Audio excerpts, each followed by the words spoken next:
जिसको याद करके आज भी मेरे रोंगटे खड़े हो जाते हैं। मैं सोच भी नहीं सकती थी कि एक दिन मेरी जवानी जेल की काल कोठरी में गुजर जाएगी। ये ज़िंदगी इंसान को कहाँ से कहाँ ले आती है। मैं जेल में क्यों जा रही हूँ, ये बात तो मैं आप लोगों को बाद में बताऊंगी कि मेरा क्या जुर्म था जिसकी वजह से मैं 25 साल की उम्र में ही जेल चली गई। लेकिन फ़िलहाल मैं आपको जेल के अंदर की कहानी सुनाना चाहती हूँ, जो भयानक, होश उड़ा देने वाली और दिल दहला देने वाली और इंसान के शरीर से जान निकाल कर फेंक देने वाली कहानी है। जेल में जाते हुए मेरे सर पर एक बड़ा सा बोझ आ पड़ा था, जो शायद यहाँ के हालात की वजह से था।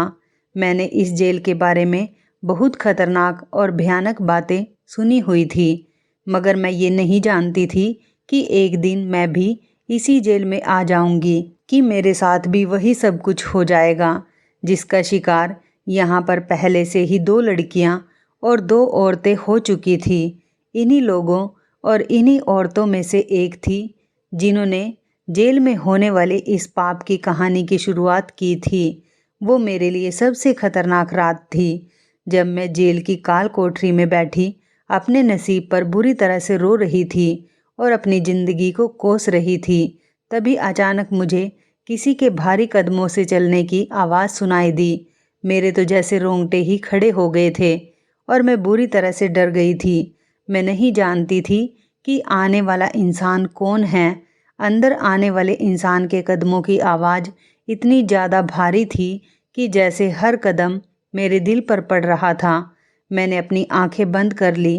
तभी वहाँ से चलकर आने वाला इंसान सलाखों के पीछे आकर खड़ा हुआ और अपना सर वहाँ पर रख कर कहने लगा कि ए लड़की, जल्दी से बाहर आ जाओ, तुम्हारा बाहर निकलने का टाइम आ गया है। उस आदमी की आवाज़ इतनी खतरनाक और भयानक थी, जिसे सुनकर मैं उठकर खड़ी हुई थी। मैं किसी कठपुतली की तरह खड़ी हो गई थी, क्योंकि मैं जानती थी कि यहाँ पर हुक्म ना मानने की सज़ा सिर्फ़ और सिर्फ अपनी ज़बान में दी जाती है। इन लोगों ने अगर मुझे मारना पीटना शुरू कर दिया तो मैं कहाँ जाऊँगी, और यहाँ बचाने वाला तो मुझे कोई भी नहीं है। मैं तो इतनी ताकतवर भी नहीं थी, और फिर वैसे भी मैं एक बेटी की माँ थी। मेरी शादी को अभी 2 साल ही हुए थे और मेरी बेटी 1 साल की थी। एक औरत में इतनी हिम्मत कहाँ से होती है कि जेल के लोगों और उनके सितम का मुकाबला कर सके। मैं परेशान हो गई थी। मैंने सोचा कि यहाँ जो मुझसे पूछा जाएगा मैं सच सच बता दूंगी। मैं किसी से भी किसी तरह की कोई बहस नहीं करूंगी। मैं अपनी सफाई पेश नहीं करूंगी। मैं उठकर खड़ी हो गई थी। मैंने सामने मौजूद आदमी को देखा तो उसके सिर के बाल उड़े हुए थे। वो देखने में तो बहुत खतरनाक लग रहा था। उसकी आंखें भी अजीब सी थी और उसके हाथों पर बड़े बड़े टैटू बने हुए थे। उसका चेहरा इतना डरावना था कि मुझे देखकर अंदाज़ा हो रहा था कि वो आदमी जेल के स्टाफ का नहीं है, बल्कि वो तो कहीं बाहर से आया कोई नशेड़ी या फिर गुंडा है। मैं तो उसे देखती ही रह गई थी। एक लम्हे के लिए मेरे दिल में ये भी ख्याल आया कि ये तो मुझे कोई और आदमी मालूम होता है, क्योंकि जेल के स्टाफ का कोई भी आदमी ऐसे कपड़ों में नहीं आता। वैसे भी ये औरतों की जेल थी। इस जेल में तो सिर्फ लेडी इंस्पेक्टर थी। एक मर्द का यहाँ पर क्या काम हो सकता है। मैंने देखा जेल का सेल अंदर से भी बंद था और बाहर से भी, मगर वो आते ही मुझे उकसा रहा था कि तुम बाहर आ जाओ। मैंने एक बार फिर से उसकी तरफ देखा तो वो चिल्ला कर कहने लगा, क्या तुम्हें आवाज़ नहीं आती? क्या तुम बहरी हो? मैं तुमसे कितनी बार कह चुका हूँ कि बाहर आ जाओ। तुम्हें मेरी कोई बात समझ नहीं आ रही है? चलो जल्दी से बाहर आ जाओ, आज तुम्हारी बारी है। मैंने धीमी सी आवाज़ में कहा। किस चीज़ की बारी है? मैंने बड़ी हिम्मत करके उससे सवाल किया था। वो तो मुझे गुस्से से घूरने लगा और कहने लगा, तुम बाहर आ रही हो या फिर मैं तुम्हारा बंदोबस्त करूं? मैंने भी फिर से हिम्मत करके उससे कहा, क्या मतलब है तुम्हारा? क्या बंदोबस्त करोगे तुम मेरा? मेरे अंदर अचानक ही हिम्मत आ गई थी कि जब मैं जेल में आ ही गई हूँ, जब मेरे नसीब में लोगों की मार खाना ही लिखा है और मैंने सारी ज़िंदगी दुखों को ही बर्दाश्त करना है, तो फिर मैं अपनी इज्जत के लिए अपने सम्मान के लिए क्यों ना आवाज़ उठाऊं। मैंने उस आदमी से ये सवाल किया तो वो गुस्से से कांपने लगा और कहने लगा, तुझे शर्म नहीं आती? मेरे साथ बदतमीजी करती है और साथ ही साथ बहस भी कर रही है। रुक, मैं अभी तेरा इलाज करता हूँ। ये कहकर वो अपने भारी कदम उठाता हुआ वहाँ से चला गया। मेरा दिल बुरी तरह से कांप रहा था। ये आदमी तो जेल का लग ही नहीं रहा था, फिर मुझे क्यों बाहर आने पर उकसा रहा था। मुझे बड़ी परेशानी हो रही थी। थोड़ी देर के बाद उस आदमी के कदमों की आवाज़ दोबारा मेरे कानों में आने लगी तो मेरा शरीर बुरी तरह से कांपने लगा था। मुझे अफसोस हो रहा था कि मैंने इस आदमी से बदतमीजी क्यों की। वो मुझे कहाँ लेकर जाएगा, मैं दिल में सोचने लगी और मेरी आंखों में आंसू भी आ गए थे। डर की वजह से मुझे बुरी तरह से पसीना भी आ रहा था और मेरा रोना ख़त्म ही नहीं हो रहा था कि तभी उस आदमी ने मेरे सेल के बराबर वाले सेल का दरवाज़ा खोला। मेरी जान तो आज बड़ी मुश्किल में आ गई थी। मैंने देखा वो दूसरे सेल में मौजूद औरत को बाहर आने के लिए कह रहा था। उसके पास तो सेल की चाबी भी थी, जबकि इससे पहले वो मेरे पास आया था। वो औरत बिल्कुल मेरे बराबर वाले सेल में मौजूद थी। मैंने भगवान जी को थैंक यू बोला कि अच्छा हुआ मेरी जान बच गई। वो औरत बुरी तरह से रो रही थी और कह रही थी, भगवान के लिए मुझे छोड़ दो, मेरे छोटे छोटे बच्चे हैं, प्लीज़ मेरे साथ ऐसा मत करो, मैं बर्बाद हो जाऊंगी, मेरा इस दुनिया में कोई नहीं है। मैंने तो ऐसा कोई आरोप भी नहीं किया जिसकी सज़ा मुझे इतनी भयानक दी जाएगी। मैंने देखा वो औरत चिल्ला रही थी, मगर लेडी इंस्पेक्टर उसे बुरी तरह से घसीट कर बाहर ला रही थी, जबकि उसके ज़्यादा रोने पर लेडी कांस्टेबल ने उसके मुंह पर एक दो थप्पड़ भी मार दिए थे। मुझे उस बेचारी पर बहुत तरस आ रहा था। लेडी कांस्टेबल उसे जेल से घसीट कर बाहर ले आई और उसको उस आदमी के हवाले कर रही थी। उस आदमी ने बड़ी शातिराना मुस्कुराहट के साथ मेरे सेल की तरफ देखा और कहने लगा कि तू कब तक बचेगी, एक दिन मैं तुझे भी अपने साथ ले जाऊंगा। उसके बाद उसने लेडी कांस्टेबल की तरफ देखते हुए कहा कि इसका फ़ायदा भी हमें बेहिसाब होगा। ये जवान है और खूबसूरत है और बड़ी हिम्मत वाली लगती है। उस खतरनाक आदमी की बात सुनकर मुझे उस पर घिन आने लगी थी और अपने आप पर भी रोना आ रहा था कि अब मेरा क्या होगा। अगर इसने मुझे कोई सज़ा दे दी तो मैं ज़िंदगी भर भूल नहीं पाऊंगी। बड़ी मुश्किल से मैं इस काल कोठरी की मुसीबत को बर्दाश्त कर पा रही थी और अब मेरी जान को एक और मुसीबत आने वाली थी। फिलहाल इस औरत के जाने के बाद मैं उसके लिए प्रार्थना करने लगी, मगर इंसान कब तक एक चीज़ से बच सकता है? जो उसके भाग्य में लिखा हुआ हो वो एक ना एक दिन उसके सामने आकर ही रहता है। लेकिन उसके बाद जो रात आई और उसमें जो हादसा हुआ वो मेरे लिए किसी कयामत से कम नहीं था। उस आदमी ने आकर मेरे सेल के बाहर चिल्लाना शुरू कर दिया। वो मुझे बाहर बुला रहा था और मैं डरी सहमी अपने सेल में चुपचाप बड़ी खामोशी से बैठी रही। जब मैंने कोई जवाब नहीं दिया तो उसने चाबी घुमाकर ताले को खोल दिया। मैं तो घबरा गई थी और मेरे पैरों तले से ज़मीन निकल गई थी। मेरा दिल ज़ोर ज़ोर से धड़क रहा था। आंखों से आंसू भी निकलने लगे थे क्योंकि मुझे पहले ही उस आदमी से बहुत डर लग रहा था और वो अपने साथ लेडी इंस्पेक्टर को भी मेरे सामने लेकर आ गया था। लेडी इंस्पेक्टर मेरे सामने आ गई। उन्होंने मेरे बाजू से मुझे पकड़ लिया और घसीटना शुरू कर दिया। कहने लगी, जाओ, आज रात के लिए तुम्हारी बारी है। लेडी इंस्पेक्टर के कहने पर मैंने उनसे पूछा कि मुझे इस खतरनाक आदमी के साथ क्यों जाना है। मैंने कहा, प्लीज़ मुझे इसके साथ मत भेजो, लेकिन उन्होंने मेरी एक ना सुनी और मेरी किसी बात का कोई जवाब भी नहीं दिया।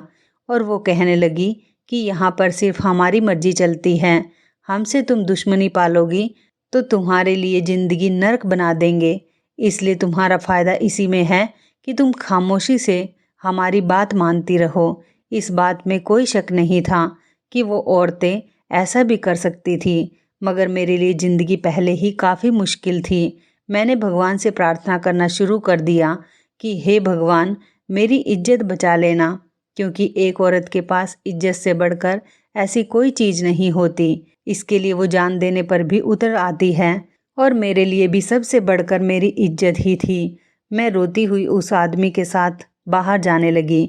बाहर गैलरी में आकर मेरी नज़र एक घोड़े पर पड़ी, जिसे देखते ही मेरी जान निकल गई थी। मैं घोड़े से पहले ही बहुत ज़्यादा डरती थी, लेकिन आज ये घोड़ा मेरी आंखों के सामने था और वो आदमी उसे खुद ही हाँकने लगा और मुझे भी घसीट कर चिल्लाने लगा। एक तो मेरे दिमाग पर उस घोड़े का डर बुरी तरह से छाया हुआ था और दूसरा इस आदमी के अजीब से हुलिये को, जिसे देखकर किसी को भी आसानी से डर महसूस होने लगे। ये आदमी देखने में बहुत खतरनाक था। ऐसा लगता था जैसे पहले भी वो काफ़ी सारे खून कर चुका है। फिलहाल मैं उसके साथ चलने लगी, क्योंकि ऐसा करना मेरी बहुत बड़ी मजबूरी थी। उन्होंने मुझे बहुत डरा धमका कर उसके साथ भेज दिया था और जो पुलिस हमारे साथ आई थी वो लोग जेल की 15 मिनट की दूरी से ही हमसे अलग हो गए थे। जेल के रास्तों के बारे में भी मुझे जानकारी हो चुकी थी। अब हम लोग जिस जगह जा रहे थे इसके बारे में मुझे कुछ नहीं पता था, क्योंकि मैं आज से पहले किसी ऐसी जगह पर नहीं गई थी। इस जेल में मुझे मेरी आंखों पर पट्टी बांधकर लाया गया था, मगर रात के इस अंधेरे में जब मैं जेल से निकली तो जेल की एक एक दीवार, एक एक कोना मुझे अच्छे से याद हो चुका था। वह मेरे दिलो दिमाग पर नक्शा बनकर छा चुका था। मेरे दिमाग में हर चीज़ छाई हुई थी। मैं हर चीज़ को देखकर पहली बार में ही उसको याद कर लिया करती थी। दिल ही दिल में खुश भी होने लगी कि कल को अगर मुझे यहाँ से भागना पड़े तो मेरे लिए बहुत आसान हो जाएगा, क्योंकि सेल के पास से एक रास्ता गुजर रहा था जिससे ये आदमी मुझे लेकर आया था और अब वो रास्ता मुझे याद हो चुका था। उस रास्ते की पहचान एक ऐसी पहचान थी जिससे साफ पता चलता था कि ये खुफिया रास्ता है और इस रास्ते से ये लोग किसी को गुजरने भी नहीं देते। तब तक किसी को गुजरने नहीं दिया जाता जब तक किसी की मजबूरी ना हो। जब हम लोग जेल से बाहर निकले तो उस आदमी ने मेरी तरफ गौर से देखा और वो कहने लगा, सुनो लड़की, तुम्हें रास्ते में शोर करने की जरूरत नहीं है। तुम जितना मर्जी शोर मचा लो, क्योंकि तुम हो तो जेल में रहने वाली आरोपी औरत और तुम्हें यहाँ बचाने के लिए कोई भी नहीं आएगा। मेरे पास तुम्हारे खिलाफ बहुत सारे सबूत हैं जिससे मैं ये साबित कर सकता हूँ तुम एक मुजरिम औरत हो। इसलिए अगर तुम खुद को बचाने की कोशिश करोगे तो तुम बुरी तरह से फंस जाओगी। इसलिए तुम्हारे लिए बेहतर यही होगा जो तुमसे कहा जाए तुम वही करना। शायद हो सकता है तुम्हारी जान बच भी जाए, लेकिन अगर तुम मेरे साथ चालाकी करने की कोशिश करोगी तो फिर तुम जेल के सलाखों के पीछे से कभी नहीं निकल पाओगी। इसलिए तुम्हारा फ़ायदा खामोश रहने में ही है। मैंने उसकी बातें सुनकर हाँ में सिर हिला दिया और मैंने उससे वादा किया कि मैं सारे रास्ते किसी तरह का कोई शोर नहीं करूँगी। हम लोग पैदल ही चल रहे थे। वो घोड़ा भी हमारे साथ था, जिसे देखकर पहले तो मुझे बहुत डर लग रहा था, लेकिन अब वो भी मुझे बहुत ज़्यादा बुरा नहीं लग रहा था। चलते चलते वो आदमी एक घर के आगे रुक गया था। ये घर तो नहीं बल्कि एक बड़ा सा बंगला लग रहा था। घर बहुत ही ज़्यादा खूबसूरत था, लेकिन घर को देखकर लग ही नहीं रहा था कि इसके अंदर घोड़े भी होंगे। मगर ये आदमी तो जानवरों में दिलचस्पी रखने वाला लगता था। बंगले के अंदर जाते ही इसने घोड़े को आवाज़ लगाना शुरू कर दिया। घर के आखिर में एक छोटा सा कमरा बना हुआ था, जो कि किसी स्टोर रूम के जैसा लग रहा था। अंदर से कमरा काफ़ी बड़ा था। कमरे के अंदर ज़मीन में बिस्तर लगा हुआ था और चारों तरफ घरेलू इस्तेमाल करने का सामान था और साथ में एक खूंटी भी लगी हुई थी। मैंने उस कमरे को थोड़ी अजीब नज़र से देखा था और देखती भी क्यों नहीं, कमरा कच्चा था, जबकि बाकी पूरा घर तो बहुत खूबसूरत बना हुआ था। घर में कई जगह पर तो डेकोरेशन भी की हुई थी, लेकिन इस कमरे को देखकर लगता था कि जैसे इसमें कोई इंसान रहता ही नहीं।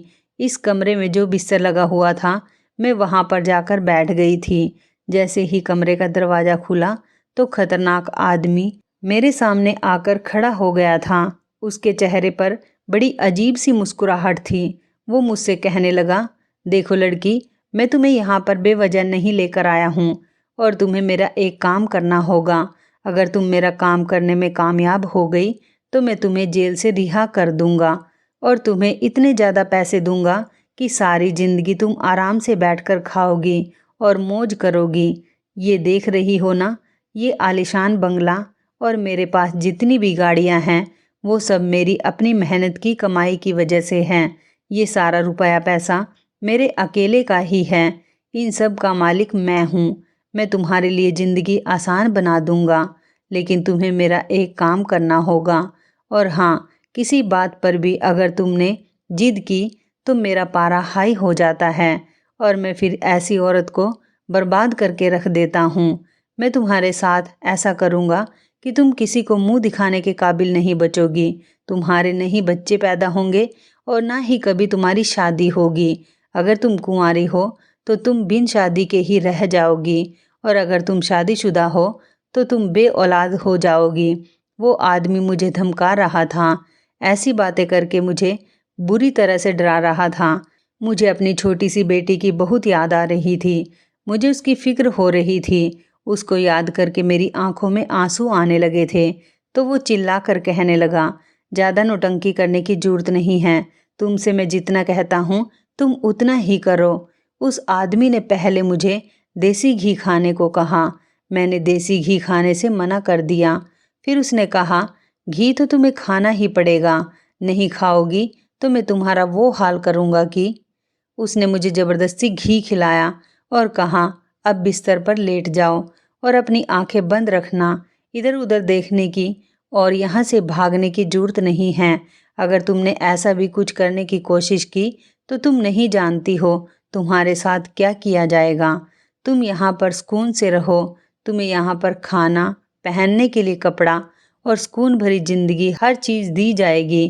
तुम्हें जिसमें फ़ायदा हो तुम वही करो। बस मेरे साथ दुश्मनी करके तुम सबसे बड़े नुकसान में पहुंच जाओगी। ये कहकर वो बाहर चला गया था। उसने मुझे मेरी आंखें बंद रखने के लिए कहा था और मैंने वैसा ही किया। मैंने अपनी आंखों पर अपना दुपट्टा बांध लिया और उसके कहने के मुताबिक ही काम कर रही थी। मुझे कुछ भी दिखाई नहीं दे रहा था। अब मेरी आंखों के सामने पूरी तरह से अंधेरा छा गया था। मुझे सिर्फ आवाज़ें सुनाई दे रही थी, कुछ नज़र नहीं आ रहा था। थोड़ी देर के बाद कमरे का दरवाज़ा खोलने की आवाज़ आई। मैं उस आदमी के भारी कदमों की आवाज़ को अच्छी तरह से पहचान चुकी थी। उसने कमरे का दरवाज़ा खोला था। साथ ही घोड़े की आवाज़ ने भी मुझे चौंका कर रख दिया था। मैं दिल ही दिल में सोचने लगी थी कि ये आदमी इस घोड़े को मेरे कमरे में क्यों लेकर आ रहा था।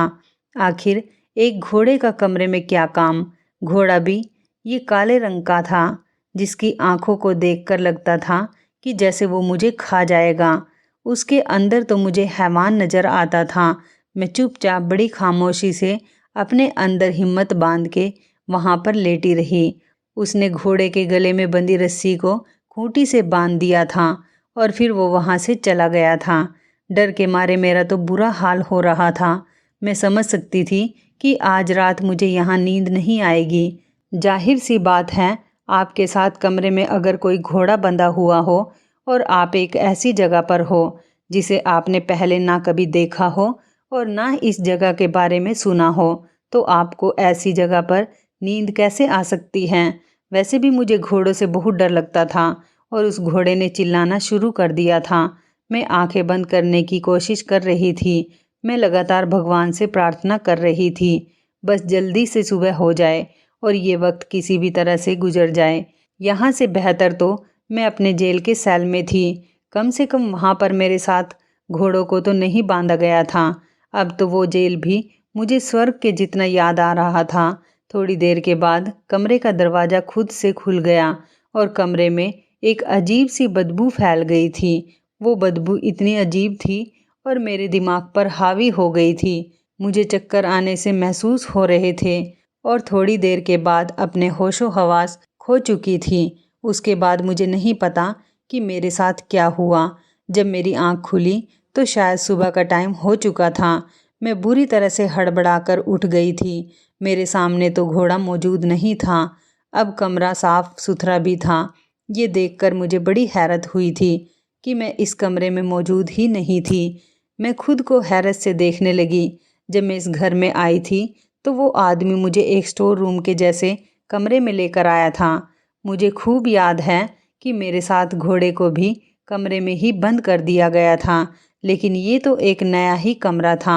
मैं एक दूसरे कमरे में बैठी हुई थी। मुझे बहुत गुस्सा आ रहा था।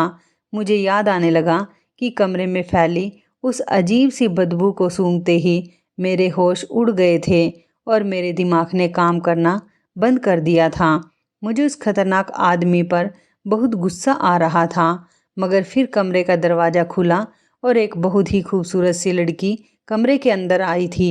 वो लड़की लगभग 15 साल की होगी। वो लड़की इस कदर खुश हो रही थी कि उसे देखकर तो मैं अपनी परेशानियां ही भूल गई थी। मैंने उस लड़की से कहा कि बेटा तुम कौन हो? मैंने जब उससे पूछा तो वो मेरे पास आकर बैठ गई थी।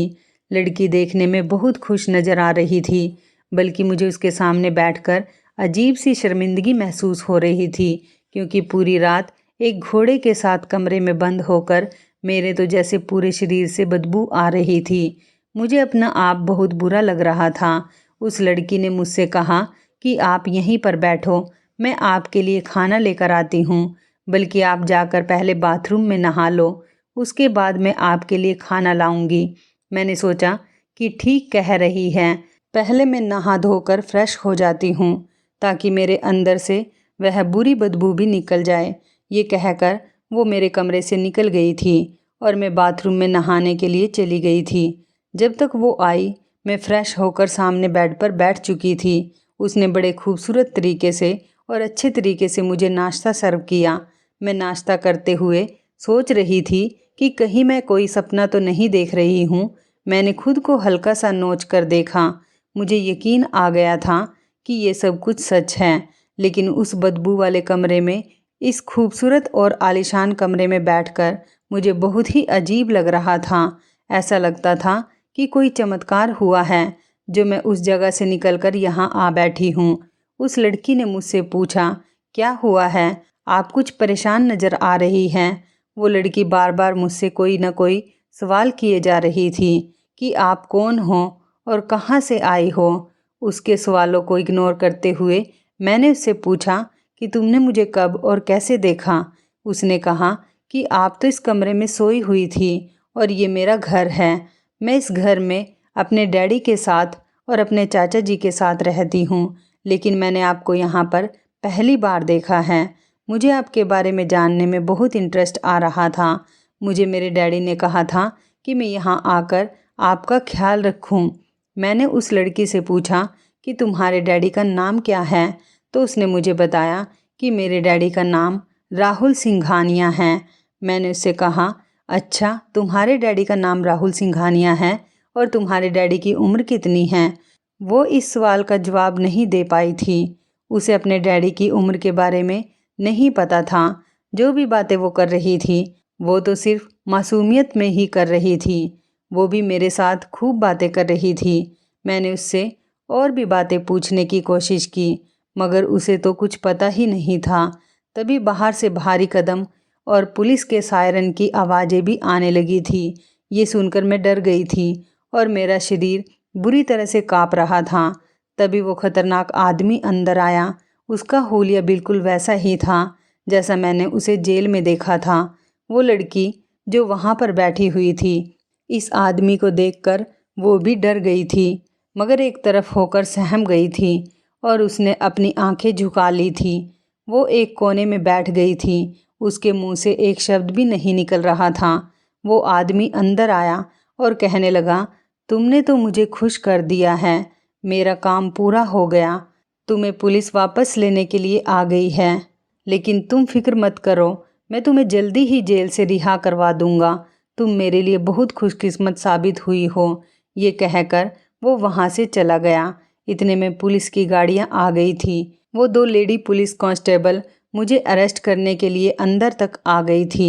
मुझे बहुत बुरा लग रहा था। उस आदमी ने तो कहा था कि तुम दोबारा जेल में नहीं जाओगी, तुम मेरी बात मान लो, इस घोड़े को अपने कमरे में रख लो और तुम खुद भी यहीं पर सो जाओ, तुम्हारी हर डिमांड पूरी होगी। और अब तो पुलिस मुझे अरेस्ट करने के लिए आ गई थी। ये आदमी तो कुछ भी नहीं कर सकता था। ये तो सिर्फ़ और सिर्फ मुझे अपने काम के लिए बहला रहा था और मुझे इम्प्रेस करने की कोशिश कर रहा था। मैं अपने दिमाग में यही सब बातें सोच रही थी। तभी लेडी कांस्टेबल ने मेरे हाथ में हथकड़ी पहना दी। मुझे दोबारा से पुलिस की गाड़ी में बैठा दिया गया था। मैं वहाँ बैठी तो कांस्टेबल नीतू ने मेरी तरफ मुड़कर देखा और वो कहने लगी, तुम्हें क्या हो गया था कि तुम जेल से फरार हो गई थी? ये सुनकर तो मैं हैरान हो गई थी। वो कहने लगी, तुम्हें तुम्हारी जुर्म की सज़ा ज़रूर मिलेगी। उसने मुझे सख्ती से कहा था। वो तो ऐसे रिएक्ट कर रही थी जैसे उसे कुछ पता ही नहीं था। ये सुनकर तो मैं बड़ी हैरान होकर उसे देखने लगी थी। वो मेरी तरफ देखकर कहने लगी, तुम मुझे ऐसे क्या देख रही हो? यही सोच रही होगी ना कि तुम्हें जेल से निकालने वाली भी तो लेडी कांस्टेबल अर्चना ही थी। तो वो भी अरेस्ट हो चुकी हैं। उसे नौकरी से भी निकाल दिया गया है। अब तुम्हारी खैर नहीं। जो कुछ तुमने किया है तुम्हें उसकी सज़ा भी तो भुगतनी होगी, और अपने जुर्म की भी। गाड़ी चल रही थी और रास्ते में यही बातें हो रही थी। बातें करते करते हम लोग वापस जेल तक आ गए थे, मगर लेडी कांस्टेबल वहीं की वहीं खड़ी हुई थी। मैं हैरान थी कि लेडी कांस्टेबल अर्चना को तो अरेस्ट होना था, मगर वो तो वहीं की वहीं खड़ी थी। मैंने लेडी कांस्टेबल नीतू की तरफ मुड़कर देखा तो उनके चेहरे पर कोई एक्सप्रेशन नहीं थे। वो तो ये देखकर खुद हैरान थी कि उस लेडी कांस्टेबल अर्चना को अरेस्ट क्यों नहीं किया गया, जबकि लेडी कांस्टेबल नीतू के मुताबिक वो तो बहुत बड़े जुर्म का हिस्सा बन गई थी, क्योंकि उसने रात के टाइम पर एक कैदी औरत को जेल से भगाया था और किसी और आदमी के हवाले कर दिया था। अब उसे जेल में थोड़ी सी सज़ा तो काटनी ही पड़ेगी, और दूसरा ये कि वो अपनी नौकरी से भी निकल जानी चाहिए। मगर लेडी कांस्टेबल अर्चना के चेहरे पर कोई भी परेशानी या उदासी नहीं थी, बल्कि वो तो नॉर्मल सी नज़र आ रही थी। ना ही वो अपनी नौकरी से निकली थी और ना ही उन्हें अरेस्ट किया गया था। मैं हर रात से उसे देख रही थी। लेडी कांस्टेबल अर्चना को देखकर मुझे भी एक तसल्ली मिल रही थी कि अब मेरे साथ भी अच्छा बिहेव ही किया जाएगा, क्योंकि मेरा साथ देने वाली औरत अरेस्ट नहीं हुई, उन्हें कोई सज़ा भी नहीं मिली, तो मुझे क्यों मिलेगी। इसी तसल्ली के साथ वापस मैं अपने सेल में चली गई थी, जहाँ पर अब मुझे अपनी खुशकिस्मती का इंतज़ार था। जब मैं अपनी देवरानी को जान से मारने के जुर्म में जेल की काल कोठरी में लाई गई थी, मैंने तो कभी ऐसा करने के बारे में सोचा ही नहीं था, मगर गुस्सा इंसान को किस कदर बहका देता है कि उसे खुद भी समझ नहीं आता। और मेरे साथ भी कुछ ऐसा ही हुआ था। मेरी देवरानी तो बच गई थी, वो ये दुनिया छोड़कर नहीं गई थी, पर मेरी ज़िंदगी बर्बाद हो गई थी। अब मैं सोच रही थी कि क्या पता ज़िंदगी भर मैं यहाँ से बाहर निकल पाऊँगी भी या नहीं, कि तभी अचानक एक भारी कदमों की आवाज़ सुनाई दी। ये वही आदमी था जो मुझे पहली बार सेल से बाहर लेकर गया था। ये आदमी ना जाने मुझसे क्या चाहता था, मेरी कुछ भी समझ में नहीं आ रहा था। आखिर इसने ऐसा क्यों किया।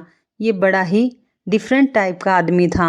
उसके कदमों की आवाज़ सुनकर मुझे परेशानी नहीं हो रही थी और ना ही मुझे डर लग रहा था। अब तो मैं भी नॉर्मल सी हो गई थी, बल्कि मुझे खुशी हुई थी। जैसे ही वो मेरे सेल के करीब आया, मैंने उसकी तरफ देखा।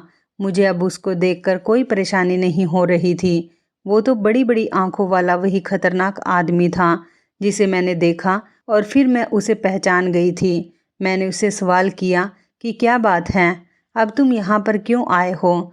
याद है तुमने मुझसे एक वादा किया था, शायद तुम अपना वादा भूल गए हो। तुमने अपना वादा भी पूरा नहीं किया। लेकिन ये देखकर मैं हैरान रह गई थी कि वो खतरनाक आदमी आज इतना ज़्यादा इमोशनल लग रहा था कि मेरी बात सुनते ही उसकी आंखों से आंसू निकलने लगे थे। उसे रोता हुआ देखकर तो मैं और भी ज़्यादा हैरान रह गई थी कि वो आदमी तो कहीं से भी नहीं लगता था कि खुद को शर्मिंदा भी महसूस कर सकता है। वो रो रहा था और रोते रोते ही मुझसे कह रहा था, प्लीज़ बहन, मुझे माफ़ कर दो, मैं खुद बहुत मजबूर हूँ। उसकी आंखों से निकलते हुए आंसू देखकर मैं भी परेशान हो गई थी। मैंने पूछा, अरे क्या हुआ, आप रो क्यों रहे हो? मुझे बताओ क्या बात है। तो उसने जो बात कही थी वो बड़ी ही परेशान कर देने वाली थी। उन्होंने बताया, बहन, मेरी उम्र 50 साल है। लोगों ने मुझे बेवजह ही बदनाम किया हुआ है। पहले मेरी एक दुकान हुआ करती थी। मैं एक वैद्य हूँ। मैं बांझ औरतों का इलाज किया करता था और मेरे पास बांझ औरतें ज़्यादा तादाद में आती थी।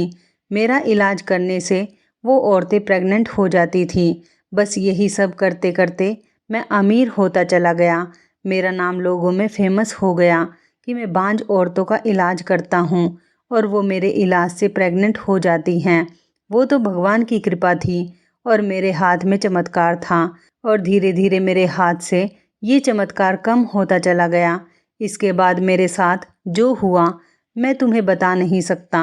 जैसे जैसे मेरी दवाइयों की खबर लोगों तक पहुंचने लगी और लोगों ने ये खबर पुलिस तक पहुंचा दी।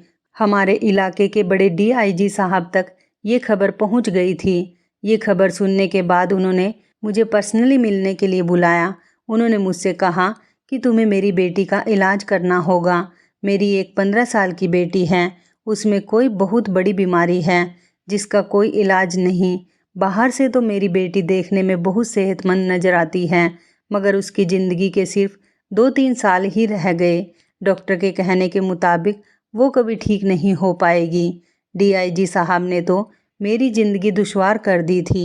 उन्होंने मुझसे कहा कि तुमने अगर मेरी बेटी का इलाज नहीं किया तो मैं तुम्हें जिंदा गाड़ दूंगा और सारे शहर में तुम्हें इतना बदनाम कर दूंगा कि तुम कहीं मुंह दिखाने के काबिल नहीं बचोगे। अब बताओ भला मैं ऐसा कौन सा चमत्कार करूं जिससे उनकी बेटी ठीक हो जाए। जब एक वैद्य के सिर पर बंदूक रख दी जाए उसके बाद वो क्या कर सकता है। मैंने उनके सामने एक ऐसी शर्त रखी जो मेरी नज़र में उनके लिए पूरा करने के काबिल ही नहीं थी और वो ऐसा कभी कर भी नहीं सकते थे।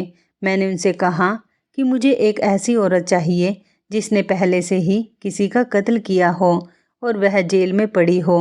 उसके बाद उन्होंने मुझे एक औरत ला कर दी, लेकिन मैं उसको देखकर समझ गया था कि उस औरत ने किसी का कत्ल नहीं किया।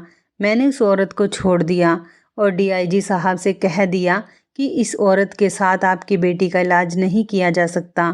फिर उसके बाद उन्होंने मुझे तुम्हारे बारे में बताया और उन्होंने मुझे तुम्हें दिखाया, लेकिन तुम मुझे बहुत लाचार और मासूम लगती थी। मैंने तुम्हें आजमाया और सोचा कि इसी बहाने तुम्हारी भी मदद हो जाएगी। मैं डीआईजी साहब से कहूँगा कि वो तुम्हारी भी मदद करे और तुम्हें जेल से रिहा कर दे। इसलिए मैं तुम्हें उनके घर पर लेकर गया, मगर इंसान की किस्मत में हमेशा वो नहीं होता जिसके बारे में उसने सोचा होता है। तुम जानती हो मेरे साथ क्या हुआ। मैंने तो डीआईजी साहब को दिखाने के लिए घोड़े के ऊपर इलाज करने की कोशिश की। मैंने एक काले रंग के घोड़े को तुम्हारे साथ कमरे में बांध दिया और तुम्हें देसी घी खिलाने के बाद सोने के लिए कह दिया था। मैंने देसी घी में नींद की दवाई मिला रखी थी ताकि तुम्हें वो खाकर नींद आ जाए और साहब को यकीन हो जाए कि मेरा प्लान काम कर रहा है। इसलिए तुम्हें देसी घी खिलाया था। मैंने डीआईजी से कहा कि मैं यहाँ पर अपनी शक्तियाँ इस्तेमाल करूँगा, लेकिन मैं दूसरे कमरे में जाकर सो गया था। मैंने डीआईजी साहब को ये सब कुछ दिखाने के लिए किया था ताकि उनको ये यकीन हो जाए कि मैं उनकी बेटी को ठीक करने के लिए कोई ख़ास तरीके का तंत्र मंत्र कर रहा हूँ। बहन, मेरी तो कुछ भी समझ में नहीं आ रहा था कि मेरे साथ क्या हो रहा है। मैं कुछ भी करने के काबिल नहीं रहा था। मुझसे बहुत बड़ी गलती हो गई। जो मुझे शक्तियाँ मिली और मैंने उनका सही इस्तेमाल नहीं किया। अब लोगों को मेरी इस बात पर यकीन ही नहीं आता, बल्कि लोग तो ये समझते हैं कि मैं उनसे बहाने कर रहा हूँ। मेरी तो किस्मत फूट गई जो मेरे सर पर आन पड़ी है कि डीआईजी साहब की बेटी फिर से बीमार हो गई और अब शायद हम दोनों ही ना बच सके। ये कहकर वह वहाँ से चला गया। वो बहुत बुरी हालत में था और बुरी तरह से रो रहा था। मैं समझ गई थी कि पढ़े लिखे लोग भी कभी कभी इतने जाहिल बन जाते हैं। हम तो यहाँ पर सज़ा काटने आए हैं, जिनका कोई कसूर नहीं है सज़ा उनको भी दी जा रही है। उस दिन मुझे अपने जेल में होने पर सारा अफसोस ख़त्म हो गया था, क्योंकि जो लोग बाहर की दुनिया में रह रहे हैं वो भी किसी न किसी तरीके से कैद ही हैं। इस दुनिया में असल मतलब में तो कोई भी इंसान आज़ाद नहीं, हर इंसान किसी न किसी कैद में घिरा हुआ है। आरोपी ना होकर भी इंसान को किसी न किसी तरह की सज़ा काटनी पड़ती है। लेकिन मुझे उस आदमी पर बड़ा अफसोस हो रहा था कि उस बेचारे ने तो कुछ भी नहीं किया था। उसके बावजूद भी डीआईजी ने उसे घेर लिया था। कुछ दिनों बाद मुझे खबर मिली कि जो आदमी मुझे पकड़कर ले गया था उसने डीआईजी साहब की वजह से सुसाइड कर ली थी। लेकिन एक अच्छी बात यह थी कि सुसाइड करने से पहले उसने एक सुसाइड नोट लिखा था जो उसके हाथ से बरामद हुआ था। उस नोट में उसने सब कुछ लिख दिया था कि किस तरह से डीआईजी उसे उनकी बेटी का इलाज करने के लिए ब्लैकमेल किया करता था। मुझे उस आदमी की मौत पर बहुत अफसोस हुआ था। उस आदमी ने जितना मुझे अपने काम के लिए इस्तेमाल किया था इतना ही मेरा फ़ायदा भी किया था और उन्होंने अपना वादा भी पूरा करके दिखाया था। मरते दम तक उन्होंने अपने वादे को इस तरह से पूरा किया। उन्होंने अपने नोट के अंदर डीआईजी साहब के बारे में भी लिख दिया था और उसमें ये भी लिखा था कि मैं चाहता हूँ जिस जेल में रहने वाली लड़की को मैं इस्तेमाल करने के लिए बाहर निकाल कर लाया था उस लड़की की सज़ा को ख़त्म कर दिया जाए, क्योंकि वो लड़की बेकसूर है और उसकी सज़ा पूरी हो चुकी है। ये मेरी आखिरी ख्वाहिश है। अगर मैं ज़िंदा होता तो उस लड़की को जेल से रिहा करवा लेता, लेकिन मैं चाहता हूँ कि मेरे मरने के बाद जब लोगों को ये बात पता चले कि मैंने सुसाइड कर ली है तो लोग मेरी इस चाहत को पूरा कर दें। इस केस ने पूरे पुलिस सिस्टम को हिलाकर रख दिया था और डीआईजी साहब को बहुत जलील किया था। उनको उनके पद से हटा दिया गया था और तो और मुझे भी 1 महीना सज़ा काटने के बाद जेल से रिहा कर दिया गया था। मैं उस आदमी की आज भी एहसानमंद रहूँगी जिसने मरने के बाद भी अपना वादा पूरा कर दिया। मैंने भी गुस्से में आकर अपनी देवरानी को मारने की कोशिश की थी, क्योंकि मेरी ससुराल में मेरी देवरानी के आने के बाद उसने मेरी नाक में दम कर दिया था। मैं जेल से रिहा होने के बाद अपनी ससुराल नहीं गई, बल्कि मैं पढ़ी लिखी थी, इसलिए मैंने नौकरी के लिए ट्राई किया। मुझे पता था कि मेरे ससुराल वाले मुझे एक्सेप्ट नहीं करेंगे। मेरा पति तो एक अच्छा आदमी है। मुझे यकीन है कि वो मेरी बेटी को बहुत खुश रखेगा और मेरी बेटी की परवरिश भी अच्छे तरीके से कर रहा होगा। मैं दोबारा अपनी ससुराल में जाकर उन लोगों के सामने जलील नहीं होना चाहती थी, इसलिए मैंने अपनी ज़िंदगी को आगे बढ़ाया। अब मैं जॉब कर रही हूँ और कंपनी ने ही मुझे रहने के लिए एक फ़्लैट भी दिया हुआ है। मेरी ज़िंदगी अच्छी गुजर रही है, लेकिन आज भी मुझे उस आदमी की मौत पर अफसोस होता है और अपनी बेटी की बहुत याद आती है। तो इस कहानी के बारे में आपकी क्या राय है? कमेंट करके ज़रूर बताइएगा। दोस्तों, आपको हमारी ये मज़ेदार कहानी कैसी लगी? आप हमें कमेंट बॉक्स में ज़रूर बताएं। यदि आपके पास भी ऐसी कोई प्यारी सी कहानी है या फिर ऐसी कोई कहानी जिससे कुछ शिक्षा मिले तो आप हमारे साथ उसको ज़रूर शेयर करें। दोस्तों, यदि आपको हमारी ये वीडियो अच्छी लगे तो आप हमारी इस वीडियो को लाइक शेयर ज़रूर करें और ऐसी ही दिल को छू लेने वाली प्रेरणादायक कहानियाँ सुनने के लिए हमारे चैनल को भी सब्सक्राइब करें। यदि आप हमें फेसबुक पर देख रहे हैं तो आप हमारे फेसबुक पेज को लाइक और फॉलो ज़रूर करें। तो दोस्तों, फिर मिलते हैं ऐसी ही ज़बरदस्त कहानी या टिप्स के साथ नई वीडियो में। तब तक के लिए धन्यवाद।